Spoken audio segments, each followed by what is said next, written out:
Salam dan bahagia. Ibu dan Bapak Guru, selamat datang kembali di modul Mendidik dan Mengajar. Kita akan meneruskan materi tentang menjadi manusia secara utuh, agar kita dapat memahami prinsip dasar untuk mencapai tujuan pendidikan, yaitu menjadi manusia yang seutuhnya berdasarkan pemikiran Ki Hajar Dewantara. Manusia sebagai makhluk ciptaan Tuhan Yang Maha Esa memiliki dua bagian utama pada tubuhnya, yaitu badan jasmani atau lahir dan badan rohani atau batin.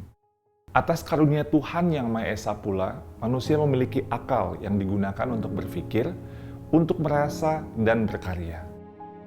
Bersatunya pikiran, perasaan, dan kehendak dapat menimbulkan daya dan memunculkan budi pekerti yang menandakannya sebagai manusia merdeka, yaitu manusia yang dapat memerintah dan menguasai dirinya atau mandiri, dan itulah kodrat sebagai manusia. Sehingga, agar manusia mengetahui kebutuhan lahir dan batinnya sendiri, kita sebagai pendidik dapat membantu murid untuk memenuhi kebutuhan keduanya, agar mencapai keseimbangan dalam menjalani kehidupan. Kita tidak bisa membantu memenuhi kebutuhan hanya pada salah satu bagian, karena badan lahir dan badan batin pada manusia tidak dapat dipisahkan dan saling mempengaruhi. Maka pendidikan atau tuntunan seyogyanya mampu memberikan didikan lahir dan didikan batin kepada para murid agar terpenuhi kebutuhan kehidupan dan penghidupannya. Menurut Ki Hajar Dewantara, pendidikan adalah tempat persemaian benih-benih kebudayaan yang hidup dalam masyarakat dan daya upaya untuk memajukan perkembangan budi pekerti, pikiran, dan jasmani. Ibu dan Bapak Guru, kebudayaan merupakan hasil budi manusia secara lahir dan batin yang didapat dari perjuangan terhadap dua pengaruh kuat, yaitu alam dan zaman. Pengembangan budi pekerti berupa olah pikiran atau olah cipta, olah rasa atau menghaluskan perasaan atau karakter, olah karsa atau menguatkan kemauan, dan olahraga atau menyehatkan jasmani adalah sebuah bentuk pendidikan yang holistik yang akan menuntun bagaimana murid dapat tumbuh kembang secara baik. Sekaligus menjadikannya sebagai manusia yang merdeka, yaitu manusia yang dapat bersandar atas kekuatan lahir dan batinnya sendiri dan tidak tergantung kepada orang lain. Dengan demikian, memandang murid sebagai manusia secara utuh harus menjadi dasar kita sebagai pendidik dalam mendampingi murid-murid menentukan tujuan belajar, merencanakan pembelajaran sesuai dengan kebutuhan murid, baik lahir maupun batin, yang akan membantu murid-murid kita mengembangkan kekuatan lahir dan batinnya.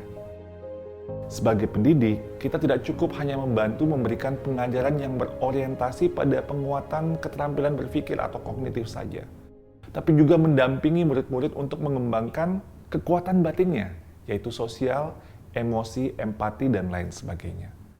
Misalnya guru mengampu pelajaran yang sifatnya pengetahuan, kemudian menilai murid dengan menggunakan soal pilihan ganda yang cenderung hanya mengingat informasi yang diberikan.